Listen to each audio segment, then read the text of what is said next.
warm welcome to you as you join us on today's episode of Tax Matters. I am Pearl Namaka. I'm Chiamaka Ohaochi. Welcome to the Ember Months.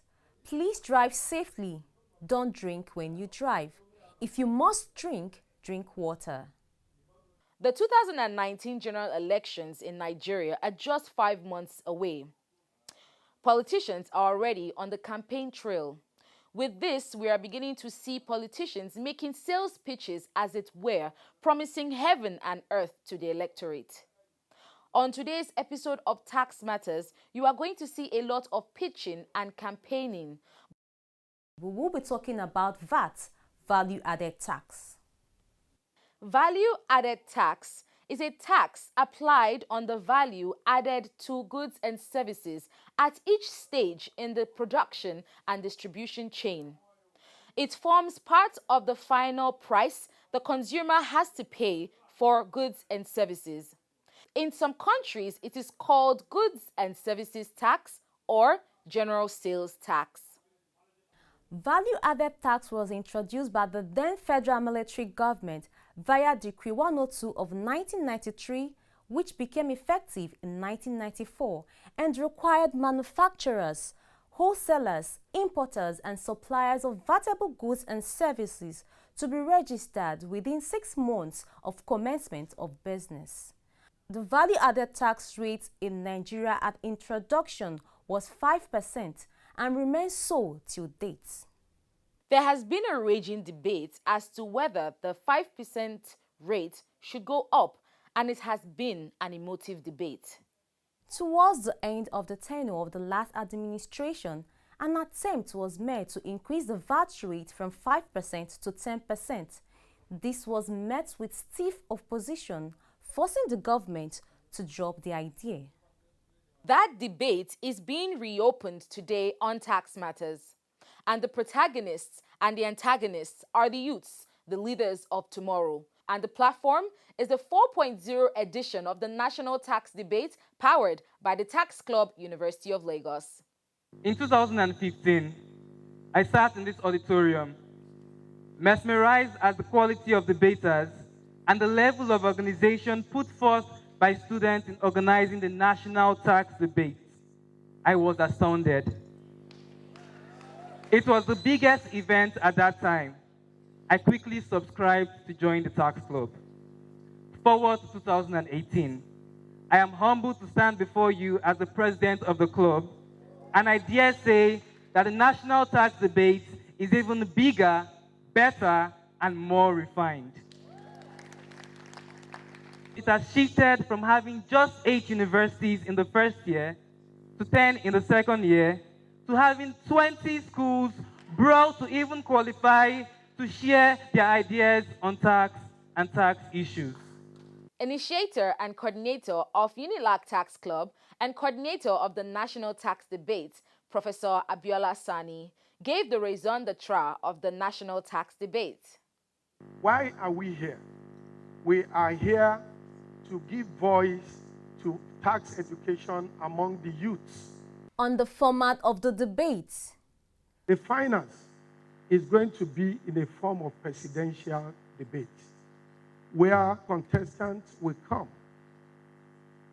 in form of presidential candidates and share their visions with us on whether VAT should go up by 5% or not.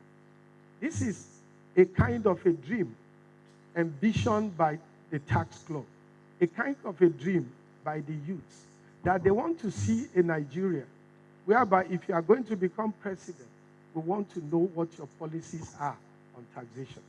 with that, the National Tax Debate 4.0 took off in earnest. The debaters were fired up this way. The biggest event of his democratic career is about to take place, the presidential elections. It is time for the promotional sales. And with each of these items you buy, you are promised complimentary benefits, such as a better infrastructure, an improved tax system, and sometimes even salvation.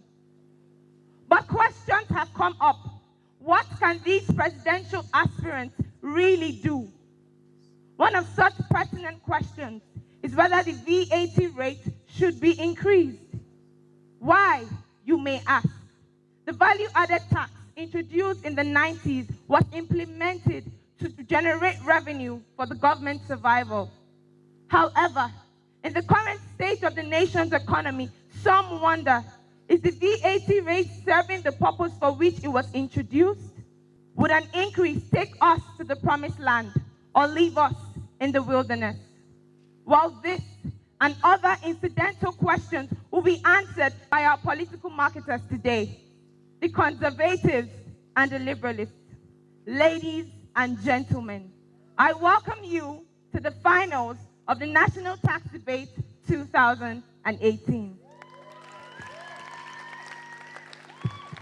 On the modus operandi, The teams are not identified by the names of their universities for the sake of anonymity and transparency. So each team has a letter name. And so the 4 teams that qualified from the initial round yesterday are Team I, Team B, Team A, and Team J. At the end of the debate too, each debater would take 2 questions. One question from the direct opponent and another question from the team of judges. Albert Camus said, slipping indirect taxes into the prices of goods that taxpayers cannot do without is just as immoral as robbing them at gunpoint. Calvin Coolidge also said, collecting more taxes than is absolutely necessary is nothing more than legalized robbery. Ladies and gentlemen, the principal question we are here to ask and answer: is it absolutely necessary for us to increase the rate of VAT at this moment? As a representative of Team I will be answering that question shortly. Value-added tax is an indirect tax that is levied on the consumption of goods and services. It is synonymous for low cost of collection and very, very high revenue increase. However, there are several arguments on whether value-added tax should be increased or not. The arguments didn't start today, ladies and gentlemen. It began since 1993, when the value-added tax decree was first promulgated. In 2016 and then 2017, the IMF and other international bodies and experts have raised the possibility of increasing VAT in Nigeria. The opposition here too will say the same thing, and they will say, increase it because it gives us more revenue. However, yes, it may give us more revenue in theory, but we need to draw a line between theory and reality. Theory says 5 plus 5 equals 10. Very good, right? But reality says 5 plus 5 means an extra 50 naira on that thing that you used to buy for 50 naira before, so you are now buying it for 100 naira. Reality says parents who used to struggle very, very hard to get their children through life now have to struggle twice as much. Reality says, ladies and gentlemen, that there will be double wahala for everybody. The point here, ladies and gentlemen, is that we are against the increase of value-added tax for 3 basic reasons. 1, it provides an impact, a very vital impact on producers of goods, the impact on consumers, and the impact on the economy. On the impact on producers, ladies and gentlemen, Henry George said, as it is with an individual, so it is with a nation. One must produce to have, or one will be a have-not. Ladies and gentlemen, for us to not be have-nots in Nigeria, we need to produce. However, production rate has been decreasing recently. It was established that the production rate as at the last quarter of 2017 was 3.3%, and we have not even touched VAT rate yet. When we increase the VAT rate, this is what it means for producers of goods. The essential input they need in order to produce goods and services becomes more expensive automatically because this VAT rate is increased by 10% across board. Now it means their cost of doing business increases. It also means that they have higher difficulty in staying in Nigeria. A report by PwC showed that the second highest challenge that producers cited for leaving Nigeria and their challenges in Nigeria is the high cost of doing business. The second is the impact on consumers. Have no doubt, every single person in Nigeria will feel the impact of an increase in VAT, no matter how we try to run from it. Ivan Isa said, some may close their eyes, some may cover their mouth, but everybody will pay through the nose. the chairman of the KWRS said, he knows also that increase in value-added tax is going to result in a decrease in the general standard of living. It will increase the cost of living. As we all know, Nigeria recently became the country with the most amount of poor people. We have 37 million poor in Nigeria. Ladies and gentlemen, as you sit here, for every minute that passes, 6 more people become very, very poor. When we increase the VAT rate, it means we are basically sentencing our taxpayers to debt. Yes, debt and taxes may be inevitable, but they don't have to be related. Taxation should not lead to debt. Ladies and gentlemen, the impact on the economy will be palpable. Nigeria is just coming out of recession. Our economy contracted by about 1.5% during the 2006 recession. We are just coming out. However, an increase in this VAT rate will see a decrease in production levels because producers cannot produce. It will also see a decrease in consumption levels because consumers too will not be able to consume.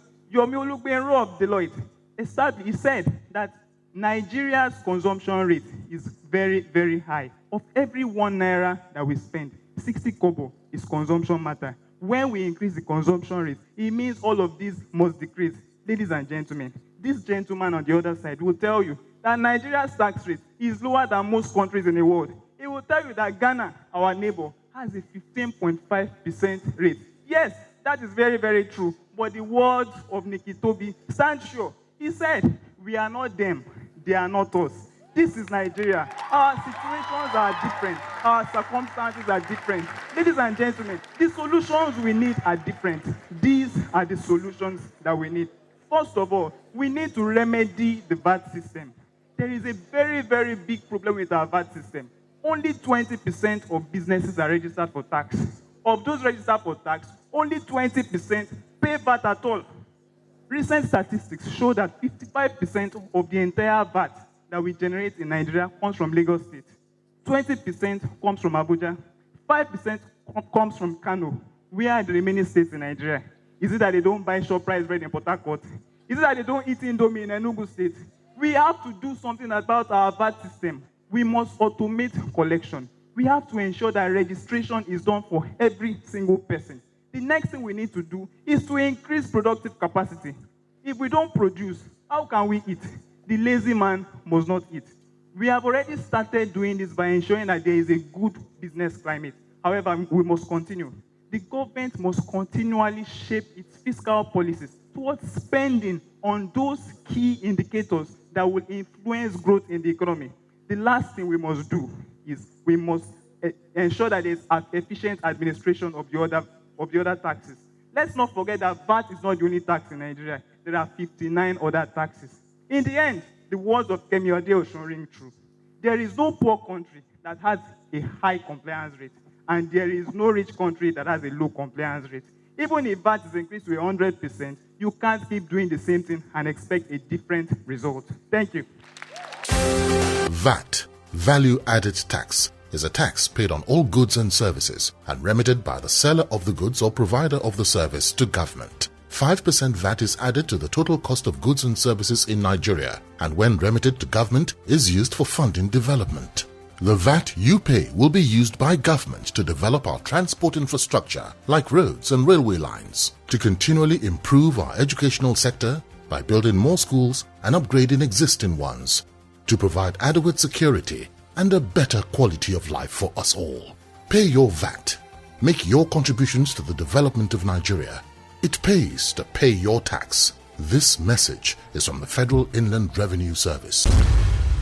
With that, the representative of Team I yielded the floor to the representative of Team B. We are gathered on this most auspicious of days, out of the comfort of our homes and the shelves of our conveniences, to make a decision, to ameliorate the present, to give grace to our generation unborn, and to determine the fate of our children. The destiny of this great country beckons on us, and it's our turn to make things right. We have the chance to make these deserts green pastures once again, and to strike a mark of positivity in the books of history, to be remembered for a decision which will translate to exploits and to safeguard our future. For so long, we've lived in abject penury and poverty. We've hovered around this merry-go-round. No progress, no development. We've cried, we've complained, and we've murmured. We have endured for so long, and our muscles are aching. But in every turmoil, there's a silver lining. And this is our chance to harness the silver lining. Tony Robbins said, if you do what you've always done, then you get what you've always gotten. How does this wise saying translate in this regard? On the 23rd of April 2017, the Minister of Finance, Mrs. Kemi Adeosun, said without hesitation that Nigeria's tax to GDP ratio is amongst the lowest in the world. Yet this is Nigeria, where several policies have failed to be implemented, and several developmental projects are abandoned owing to lack of funds. Yes, we always resort to loans, and we forget that debts must always be paid. There is only one mathematical solution to this equation, and that's the application of common logical reasoning. If truly Nigeria's tax to GDP ratio is that low, to be among the lowest in the world, they will continue to live in abject penury and poverty until you remember the wise saying of Tony Robbins, who always get what we've always gotten, which is our poverty and penury, because we're always doing what we've always done. Now let's take a look from a different perspective. If Nigeria's tax ratio is increased, it leads to an invariable reactive increase in the ratio of the revenue of the government and the gross domestic product, and we have more money in circulation and more funds to prosecute our infrastructural and good ambitions for all the good intentions of the government. Their ambitions will always remain dreams, and our yearnings and aspirations will never come to fulfillment if the bold step to progress is not taken. According to the Blackstock Dictionary, the value-added tax is an indirect tax placed on goods and services. The tax is added at every manufacturing stage, adding value. Presently, the value-added tax in Nigeria is administered by the Federal Inland Revenue Service. The value-added tax presently in Nigeria is at 5%. Why don't we take the bold step to effect an increment even to 10%? And let's see how far that will take us in the future. Let's take a cue from Russia. Russia, during the time they refer to as the dark era of the Russian economy, had their value-added tax rate at 7%. But the government took the bold step of progress and then effected an increase even to 18%. And guess what? The dark era of the Russian economy has been casted to the dustbins of history for good. All things being equal and being as should be, the value-added tax increment will generate immense progress, growth, and economic development. But I'm not denying the fact that it might be painstaking. But to record any feat and to achieve any progress, it requires some sort of sacrifice. We give some to win more. Now, this is the blueprint the increment of the value-added tax will take. For instance, if we have in Nigeria 10,000 companies all remitting 5% of the value of their goods and services, and we generate 20 billion naira from this. An extra 5% means to generate an extra 20 billion naira, which all sums up to 40 billion naira, from where we usually generate initially 20 billion naira. What this translates to is more revenue for the government, more funds to prosecute our infrastructural and developmental ambitions, and more money in circulation for the citizens, that is you and I. We cannot keep patting ourselves in the back and we expect to move forward. We have to bestir ourselves. We have to pull ourselves up. We have to brace ourselves to our responsibilities, even to achieve progress. Let's take a cue from the United Kingdom. The United Kingdom will follow wholeheartedly. They have their value-added tax rate at 20%, and their economy is enviable because they've set all machinery in place to achieve productivity. Let's take a step to protect the sovereignty, integrity, and the prestige of this nation. Let gone be the days of relying on external organizations and international organizations such as the World Bank to finance and sponsor our international and infrastructural development. Two issues that has lingered for several years is the distribution of income and generation of revenue. With the current low inflow of the value-added tax, the government finds it extremely difficult to distribute income in a capitalist society and to provide free basic amenities for the common man in a country ridden with decimating diseases and pervasive illiteracy. This presupposes that we need to set all machinery in place to achieve progress. And now, we need to increase the value-added tax rate because this is a mechanism for internally generated revenue. The increment of the value-added tax is a catalyst for economic growth and development. Festus Yayi, in his book Violence, posited in this manner: when an average man is denied the opportunity to free education, to jobs, to fend for his family, and to provide for himself, an act of violence has been committed against him. Look at the enormity of what the government has to cater for. The increment of the value-added tax provides an avenue for the government to cope even with this, with the enormity of what they have to cater for. The managing director of the IMF, the International Monetary Fund, Christine Lagarde, in a visit to Nigeria on the 15th of January 2018, and re-echoed by the Vice President of the Federal Republic of Nigeria, Professor Yemi Osinbajo, and reported in the This Day newspaper, posited an advice and said that the current value of the value-added tax rate in Nigeria is well below par and below comparing with several other ECOWAS states. And she advised that an increase should be taken, and then she advised that the increase should be at least to 10% to open the window and to pay way for development. Not to worry. The value-added tax is taxed on and levied on the goods and services and not on the total price. And so an increase in the value-added tax rate does not necessitate an increase in the total price, because the value-added tax is a standard price and is a standard rate. And whether the value of the goods or services are increased or decreased, the rate remains standard. And so the final consumers are secured. Veritas et justitia mater. Truth is the mother of justice. And the truth is that Nigeria's economy is a poverty-ridden economy. And we need to bestir ourselves and do something earnestly to get ourselves of this mess. The former president of the United States of America, Barack Hussein Obama, said, and I quote as I adopt in this regard, "I never said this journey will be easy, and I won't promise that now. Yes, our path is harder, but it leads to a better place. Yes, our journey is longer, but we travel it together. We don't turn back. We leave no one behind. We pull each other up. We draw strength from our victories and we learn from our mistakes as we keep our eyes fixed on the distant horizon, knowing that Providence is with us and we are surely blessed to be citizens of this great country. Dear Nigerians, let's not subrogate mere present convenience, even for our future development and progress. I am Samuel Ayomide Dumade, representing TB, and I am a strong proponent of the increment of the value-added tax from 5 to 10%. Thank you.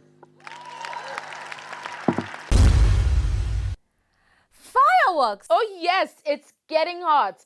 The debaters took on each other. With the predominantly strict deflation in Nigeria and the need of the government to sponsor socio-economic projects and development, how does the government tackle the issue of the deflation and increase socio-economic development even for the masses in Nigeria with the maintenance of the low tax value? If you listen properly to my policy presentation, I mentioned that there are 59 other taxes in Nigeria. In the past year, in a report by PwC, it was shown that of the amount that was generated as tax revenue for that year, for 2017, value-added tax overall was not up to 50%. The highest grossing tax types in Nigeria currently are companies income tax and personal income tax, amongst others. Customs duty also provides a very, very large percentage. So we don't live and die on value-added tax in Nigeria. If our value-added tax remains at 5%, it won't kill us. The problem in Nigeria is not value-added tax. The government can find more than enough money to reflate the economy from the current deflation. It can find more than enough money to inject into the economy. It can find more than enough money from several other tax types. And most important, you have forgotten that we have an inefficient system. So even if we increase VAT rate to 150%, the same leakages will still continue happening. In your presentation, you mentioned that increasing the value-added tax rate will result in double income for the government. However, it is clear that only 20% of businesses are compliant in remitting value-added tax right now. Do you not think, sir, that in increasing the value-added tax to 10%, you are simply doubling the tax burden on these same people that have been compliant? One thing we must recognize is that in every economy, in every country, the governments are the sole financiers and the suppliers of the economy. And so the revenue of the government determines the blossom of the economy. When the governments have enough revenue, they are able to sponsor the economy so that we achieve the blossom. And so the issue is increasing the value-added tax. That, of course, the value-added tax is not going to solve all our problems. In fact, nothing can. But we are trying to contribute the quota of the value-added tax increment to increase the revenue of the government. Because when the revenue of the government is increased, it leads to the government sponsoring the economy to achieve a blossom. And then there's more money in circulation. When the price of goods are stabilized and the government are able to supply the economy in such a way that when gala is 15 naira, we are able to buy it for 15 naira. The price of goods will not matter, and it will not amount to double taxation and taxation burden on the people of Nigeria, because they will have enough money to spend, and they'll have the financial succor even to purchase goods. That was the first round of the national tax debate featuring Team I and Team B. Next episode, we will bring you the second tranche involving Team A and J. And then we take it from there. Sure you want to know who the winner is? See you next week. Thank you for watching. Remember, it pays to pay your tax.